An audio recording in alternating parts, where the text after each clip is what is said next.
You're listening to Dead Air Podcast, part of Splatterpictures.net.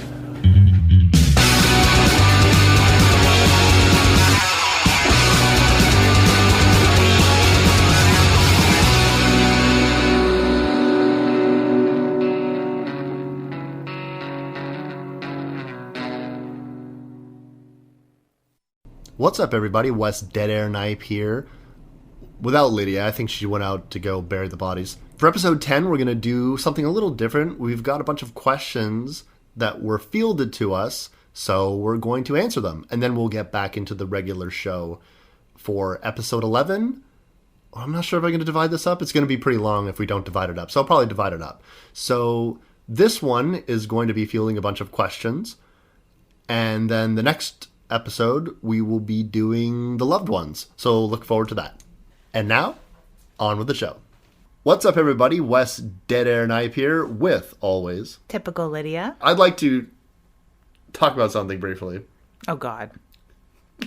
Don't be afraid. So, earlier this week, or maybe last week, you, Lydia, had suggested that we do a mailbag episode and get some people to ask us questions and stuff like that. So I was like, that's pretty cool. We've had a couple of people ask us some things in the last few months. Not many though. So I was like, you know what? I'll get a few more questions. I just want a couple more questions. Then we could get more of a podcast out of it, or at least more like half of a podcast. Yeah, because I've kind of got 3 tidbits, 2 questions and a thing. Yeah. So what I said, you know what? I'll hit social media and I will put it out there that we will be fielding questions for episode 10, which is this episode. And so Facebook, Twitter, the Splatterpictures.net site, not a single question. Flatline. Not a single question. And here's the thing. I sometimes get a misconstrued sense of what people are willing to do, especially considering our audience is still at this point small. Mm-hmm. But I mean, people are listening. I can see the clicks on SoundCloud and on the website. I can see people are listening. I know that they are. It's not just all me. It's not just all you and my mother. Mm-hmm. Thanks, Mom. Thanks, Mom. I really. But we're still like, by today, I'm just not fucking important. Like, I'm just not fucking important.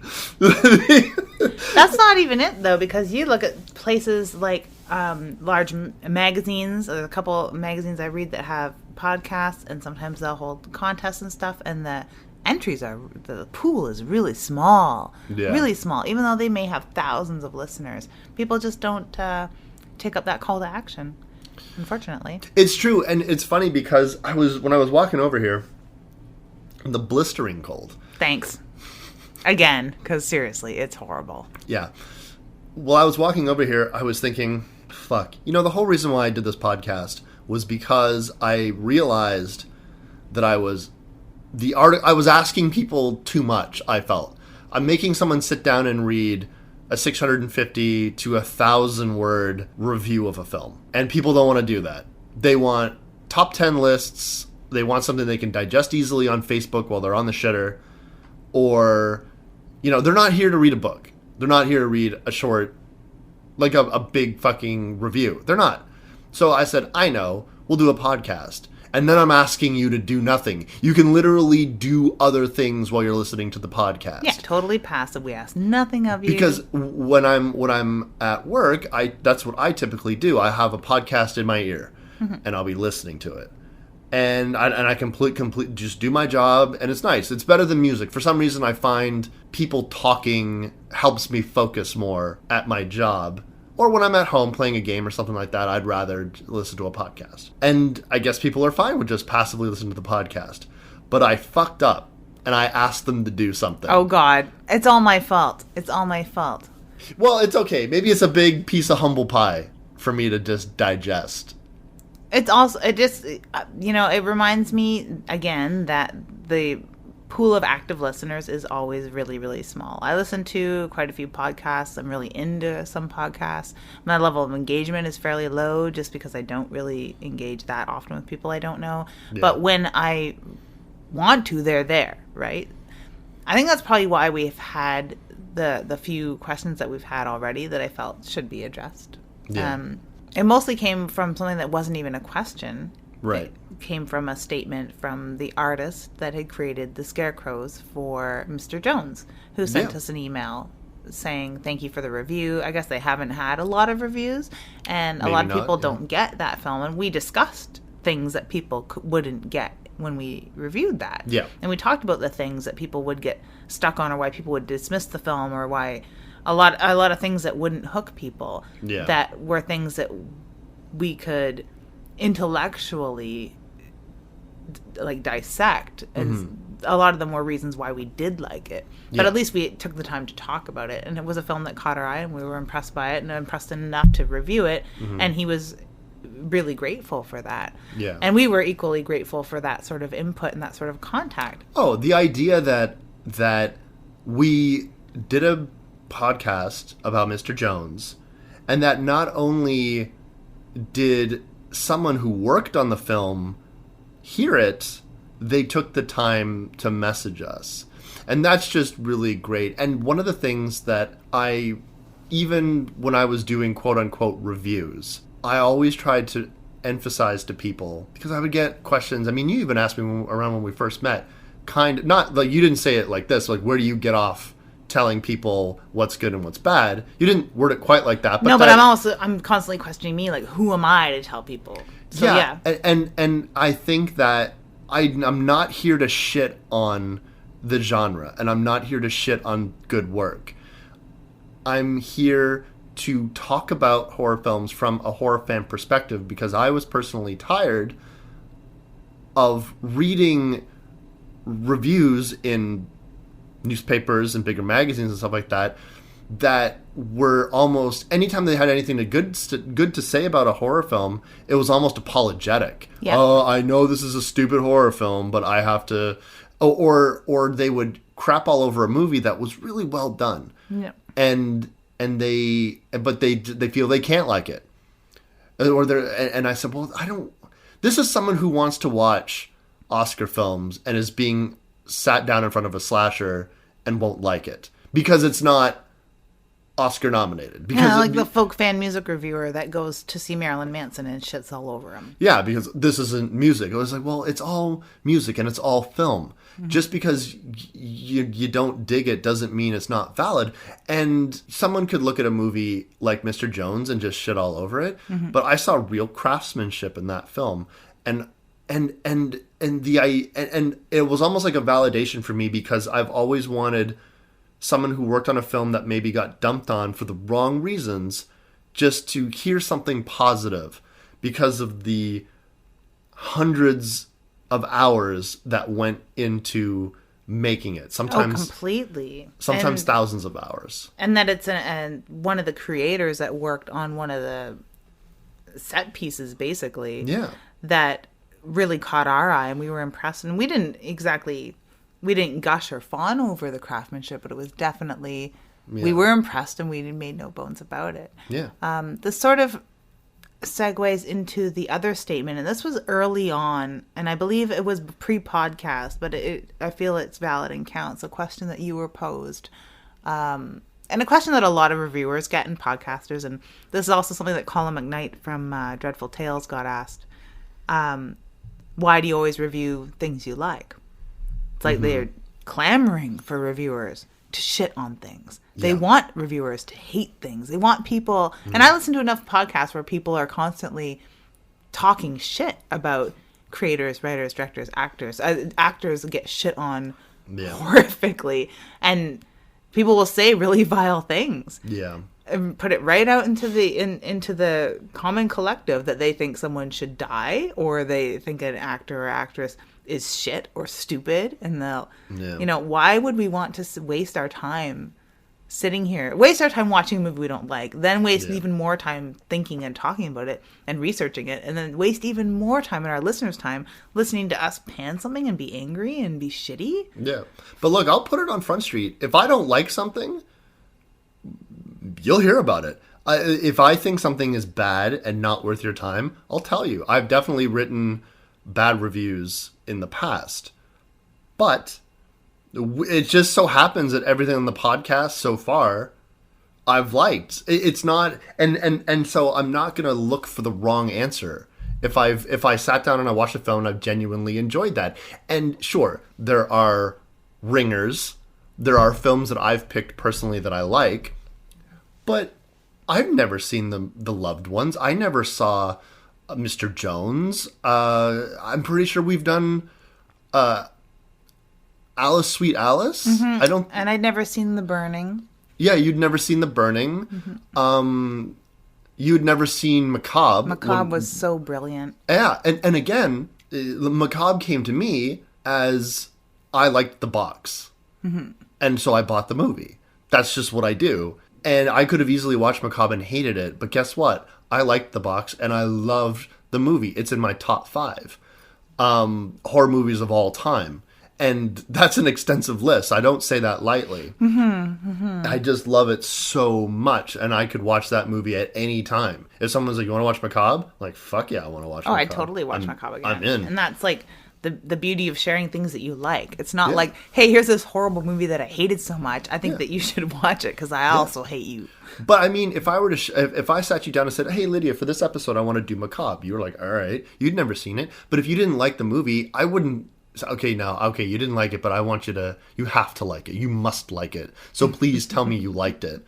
It's not that. It's just good is fucking good. Yeah. And so the idea that reviewing things that I like, it's mostly a coincidence, I assure you. Mm-hmm. But that being said, fuck it. I like to be more, I'd rather be positive about the films that we're talking about than angry. Even movies that are...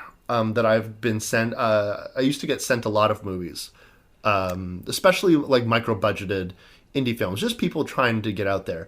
And one thing I would do is I'd take it into context. I'd sit there and I'd be handed a film by some people who made it, and I'd be like, all right, so this was made by there's independent films, and then there's independent films where it's people and their friends, and they're trying, but there's literally no money, or no one's really an actor, so I'll take that into consideration. I've given good reviews to films that were not very professional. No, that's why we should do Soul Tangler, because there's like, say, Necromantic and Soul Tangler, put them like a VFE, and there's, craftsmanship and desire and passion and interesting writing and interesting scenes and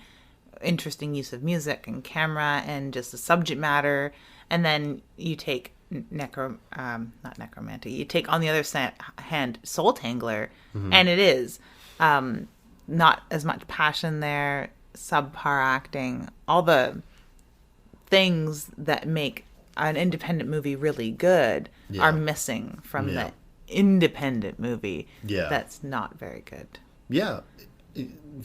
So, and I won't critique things like budget, but I will mm-hmm. start to try to give positive feedback. Like, lighting's pretty important, guys. Like, that's something that you're going to want to work on. Or the one shining thing, like if it's really bad audio. I've watched a lot of independent films where I can hardly get through them because the audio is just so bad and muffled. It's a gear problem. It's totally a gear and technical problem. And again, but like, those are if you're looking for a place to spend your cash, mm-hmm. try that.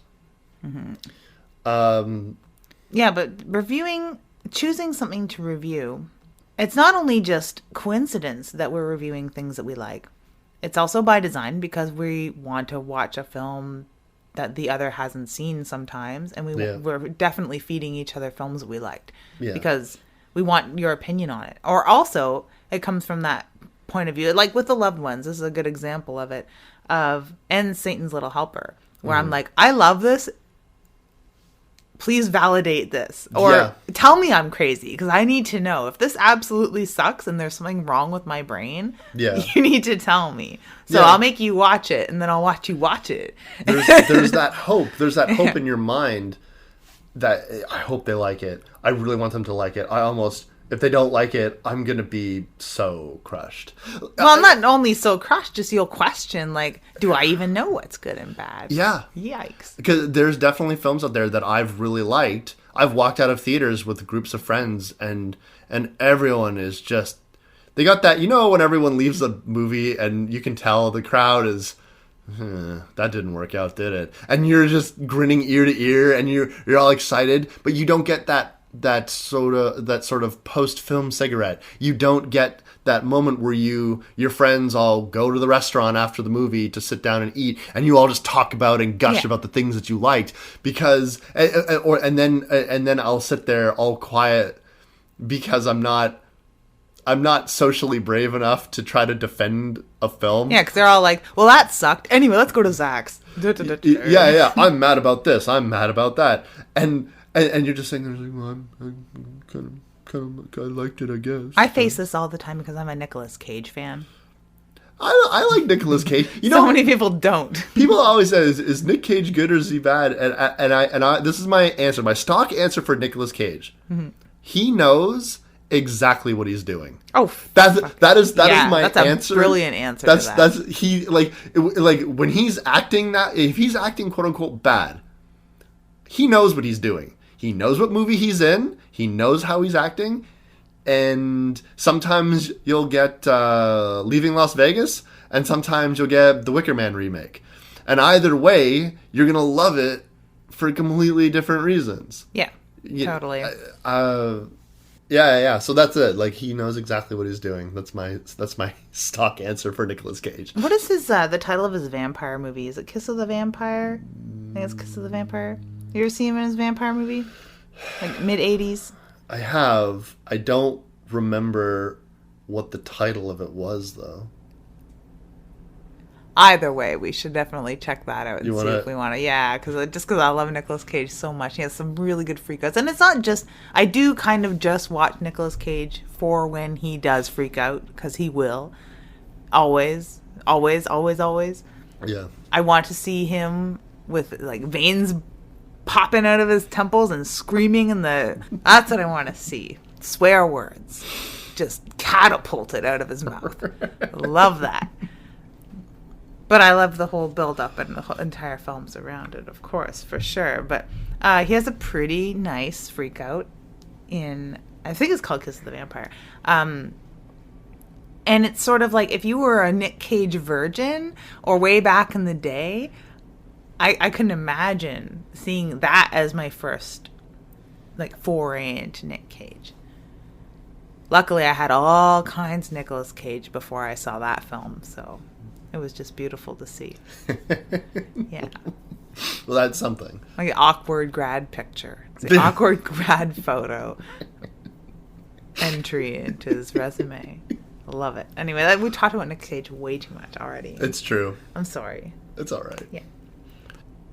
I'm trying to remember what the other question statement thing from somebody was. What the hell was it? We've gotten questions before. Are you going to have guests ever? Yeah. So. That was the one that... I just went, I don't know. Yeah, I don't know. Why? Who? Why? I don't know. Well, the answer to that would be... Sure. Here's the thing about guests, though. I do... You kind of have to get them to do it. And they kind of want to... And it's... We're based in Ottawa. I podcast naked. I podcast... I'm kidding. I enjoy watching her podcast naked. Well, you're tied to a chair. You don't have much of a choice, Wes. It's true. Yeah. Just bring me out of the basement every week. Yeah. So we podcast from Ottawa. So... We would either have to travel to do that or do it over Skype. And since I've never seriously entertained the idea, I'm not exactly sure how to do it. Now, I do know a couple of people, and I'm pretty sure you do as well. A couple, at least. A couple of people I'm sorry. who work in the film industry who have made horror films. And even locally, I could name at least 5 people who would just be super fun to have on the show. Sure. And I'm not opposed to doing that. It's just, I guess in my head, I always envisioned, I've said this before, I'll say it again, Splatterpictures.net and the Dead Air podcast have always been about me exploring my hobby.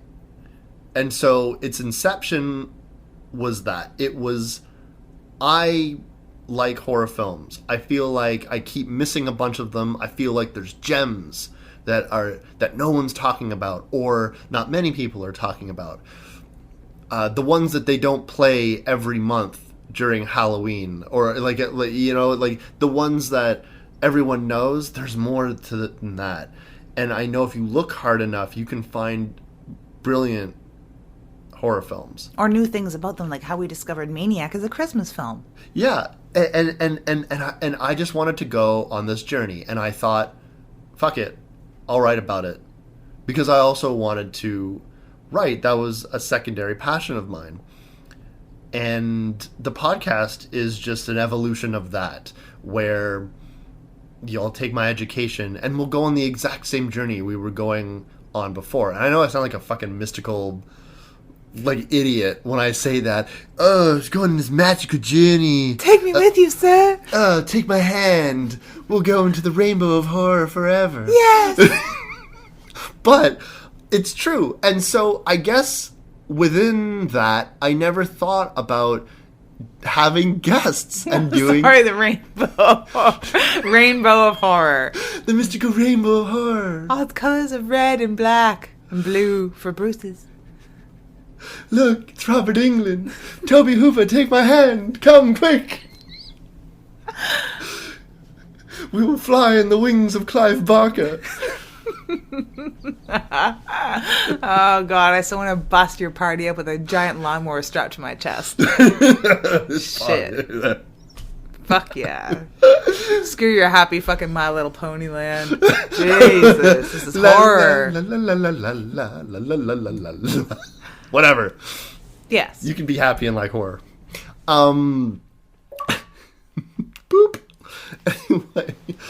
By the way, that sound is in every fucking one of our goddamn episodes. Because I'm lazy and that shit shuts itself down. Yeah.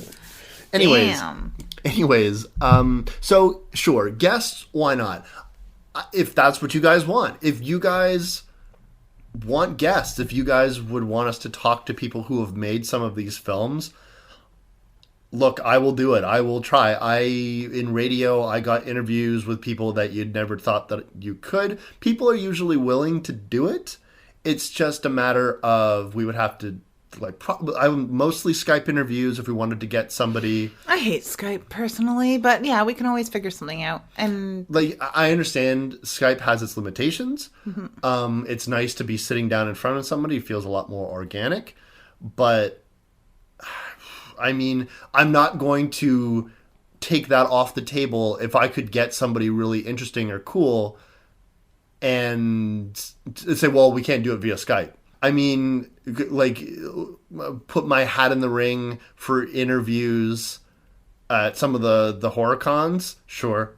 Yeah. I mean, I definitely know people that I could probably get an in with, but I mean, then you're kind of asking a lot of someone's time. You are, and we're also, I'm not against it either, but I just don't see where it would fit in the current programming. Yeah. I mean, special episodes, that's what it would have to be. It would have Completely. to be, here is an episode where we talk to a writer or a director or an actor from this, and let's just talk to them, and there you have it. My fear is that the podcast will then become about who's the hot guest, and it will be less about us just sort of, again, that original mystical journey of exploring the horror rainbow, the horror rainbow.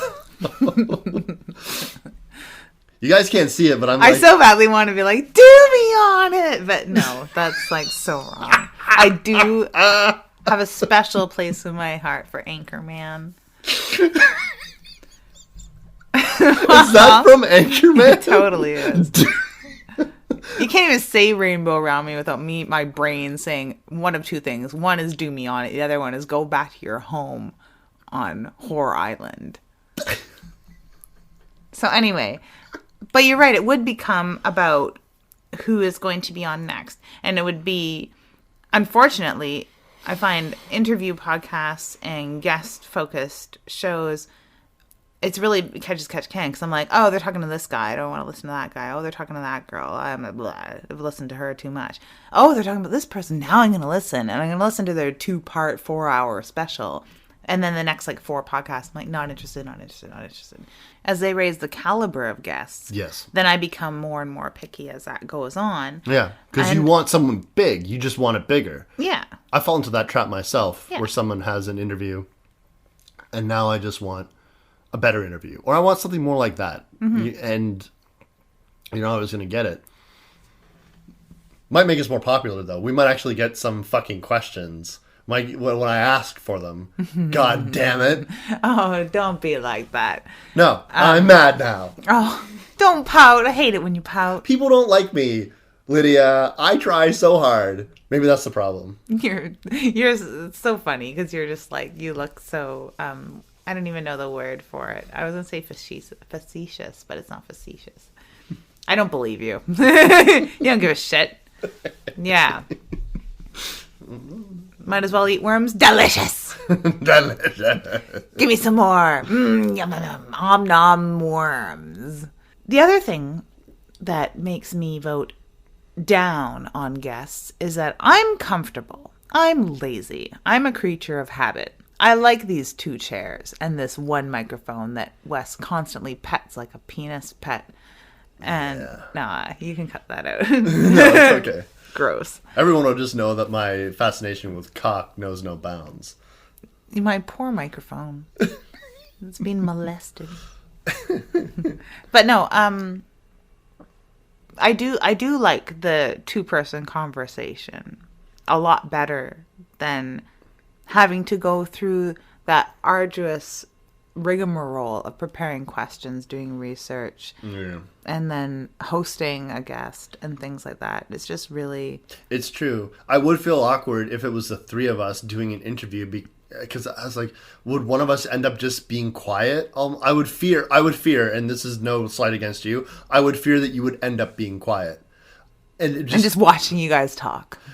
And that's only because of how much I would be likely to talk, and how much, since this show, I really do the lion's share of it, which is the way that I wanted it, because I know how it is for you when you get into things and then you end up doing all of the work. And so very early on, I promised you, I will do the lion's share of the work. This will never be about you having to do everything. At the time I was on other podcasts, I was guesting a lot more often. Yeah. So I was a lot busier. You were very busy, but even so, this was my idea, and I did ask you to do it, and I don't feel as though... So I wouldn't want... Basically, I was like, yeah, let's do guest, Lydia. Can you set that up? Because I feel like that's what would end up happening. I'd be like... And I mean, I'm not saying that I don't... I'm so used to also letting guests just say whatever they want, because I'm going to ferret out what I want in print, and not to make interviewees ever sound any less amazing than they are, but I'm definitely going to mine for gold. Yeah. And it's not that it makes them sound better, but in the end it really does, because you cut out the crap and you get that awesome response. And it's not that it's, cultivated necessarily. It all comes about organically in an interview, but you definitely are cherry picking the best response, especially if they said something 3 times and you're culling that awesome response that they finally got to, which doesn't always happen organically, and everyone's different. A lot of people, their interview style and being interviewed is really kind of catch can, and we don't have the time to play that kind of Russian roulette. It's true. And I would really not want to ask anyone on the show and then make them feel or make them sound bad or something. Because in the same sense that I would I talk about films that make me excited and make me happy and that I think are well done, I also would want the creators to feel welcome and that this is a safe place. and I'm not going to twist something around to make them seem shittier or less intelligent because they're not the greatest at getting their thoughts out concisely, which happens a lot with creative people. Yeah. Very oftentimes, creative people are very scatterbrained. I am a very long-winded, rambly dude. I get it when it takes you a long time to get to your point. Or to even choose words. That's my problem. Yeah. I'll gap for like 10 minutes, man. It's horrible. Yeah. Thank God for editing. We're also highly scripted and trained and amazing little voice actors. No. Look, Wes Dead Air Knipe comes from my very terrible ability to have long pauses when I'm thinking. That's where it comes from. So it's much better than Wes' pregnant pause night. Yeah. Yeah. You smuggling pumpkins there, Wes? Silence. Fuck off.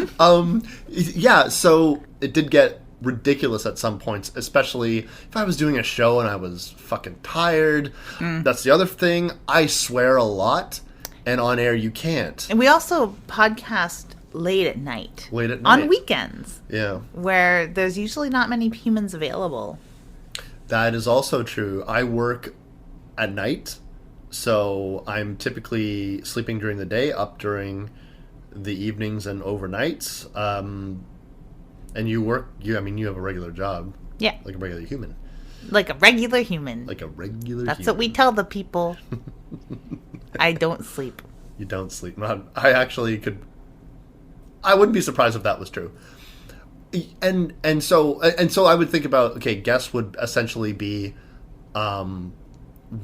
regulated to cons, weekends, who's willing to speak to me. So it's a lot of work. That being said, am I taking it off the table? Never. If that's what people want, if people are like, I'd like to see you guys talk to a guest, all right, fine. Because I like you. And I'll just fucking do it. Yeah, and if more people were to like repeat that same sentiment or ask us over and over again, yeah, if we're going to have guests or when or who or whatever, it's also coming up into summertime convention season. Yep. We'll be hitting. So who knows? Yeah, who knows if we luck out or if we would have to be inspired to. Not even both of us. One of us at least would have to be inspired because we would support the other's passion to want to interview somebody. Yeah. And again, it doesn't just have to be horror films if you guys don't want. It's just... yes, it does. I'm sorry. Foot down. Bam. Why? Has to be. 'Cause. What if someone worked on a video game that's horror related? Well, that's okay. I thought you meant, like, we're going to check out the next dramedy. We're going to have a little buddy movie. We're going to watch a... What do they call them? What do they call it? A bromance? Yeah. Oh, you thought I was talking about other genres? Yeah. No. I know. Gross, huh? Like The Notebook or something? Or we're going to go watch Hot Tub Time Machine? No. Okay. That's what the newspaper... You scared me. That's why I was like, no. That's what the newspapers talk about. That's not why I'm... Yes, come to splatterpictures.net. We'll talk about fucking, like, Bridesmaids. Like, that's not... That's not... That's what I got very worried about for a second. Very worried. Are you fucking high? That No. doesn't make any sense. I know. I'm scared now. I was like, no, foot down. I'm like, fuck you. It's my goddamn show. Video games? Yeah, totally. If somebody was, creating for or horror music, I'm into horror music. Horror anything, actually. Yeah. Horror anime. Well, we all know that. Yeah. We have Dead Cells to If talk you'd like about to horror listen anime. to Dead Cells, that is available from Typical Lydia. At splatterpictures.net. Mm-hmm. Although you didn't give me the Dead Man Wonderland episode. I know, because I'm brain dead. Totally. I know, and I've had Hellgirl half in the can for a while. I've just... Yeah. This is no pressure. It's at your own pace. I know. But you know what? I've had some questions.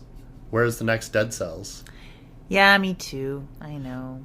Where's the next one? And I said, oh no, there's one made. It's just she didn't give it to me. It's upstairs in my room. And I didn't feel like I could ask for it.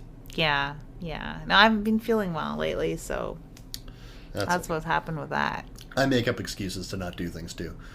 I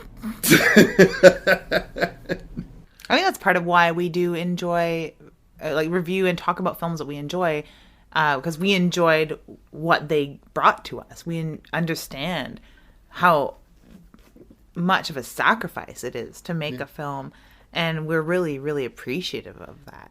Yeah. So we're not going to shit on somebody's hard work, because it is horribly hard work. It is blood, sweat, and tears. We're not going to sit here and be like, oh, well, this sucked because they cast that person, and I hate this film because I would have done this differently. In my time writing for other websites, even my own, every so often you'll get one of those messages where they, like, you're a fucking... eat a dick, you don't know anything about horror, you fucking suck. I get a couple of those. And then I feel bad. I'm like, oh. And I've maybe put like an hour, maybe 2 hours into writing a piece. Podcast will take us, let's say 2 hours to watch the movie, 2 hours to record, and then it'll take me about 4 hours to edit everything down. And then if someone doesn't like it, I'm like, oh, shit. I could not imagine if you dedicated weeks, months, or years to a project, 17, 18-hour days, no sleep, arguments, money, time, and relationships with other people suffering more than likely. Yeah, the toll that it takes on people, you can't get it back, and they do it because they love filmmaking, or there's lots of reasons why they do it, but then to be like, here is my art, here is my story, and then someone's just like, boo. I'm like, oh, I could not imagine what that must feel like. No, I can't either. I can't. And I've gotten some creative criticism, shitty feedback. But you're an author, so you have a better idea of how shitty it is when people hate stuff. Yeah. It's pretty shitty, but I don't have that sort of wide audience because you're really demanding a lot, having to force people to read things. You know what I mean? That's true. Yeah. Film is a little easier to gain an audience because you're not asking as much. Musicians, it's even easier in a way. And I'm by no means saying that creating art in any format is easy or any genre is easy. None of it's easy. But it's a little easier to convince somebody to take 3 minutes out of their time to check out a song than it is to be like, take $10 and probably 2 weeks of attention and read a book. It's asking different things of people completely. Look, I asked people to take a second and tweet me something, and they didn't. Yeah, people just aren't engaged and do not respond to calls to action at all. So yeah, but to put any sort of art in any form at all, visual artists probably have even the worst time because it's in front of you. It's an instantaneous consumption of that art. So they can give instantaneous feedback. And it's probably a lot more off the cuff and a lot less thought out when it's a visual artist. People look at a photograph and it's either thumbs up or thumbs down. Yeah. Very rarely is someone going to sit there and dissect why they like it or why they don't like it or tell you. They're usually just going to not respond, say ew, or say yay. That's really it. Poor visual artists. It's like, I know some incredibly talented artists. The woman responsible for the pencils in the comics that I've written, her name's Sora Chabot, and her art is absolutely brilliant. But I am with her through those moments where people don't get it, or you're waiting for that big hit. You're waiting for that next level in your career, and it's rough. And the amount of time and the talent that goes behind the work that she does, it's just like that pressure. Like, I feel that pressure, and I'm not. Like secondhand pressure from that.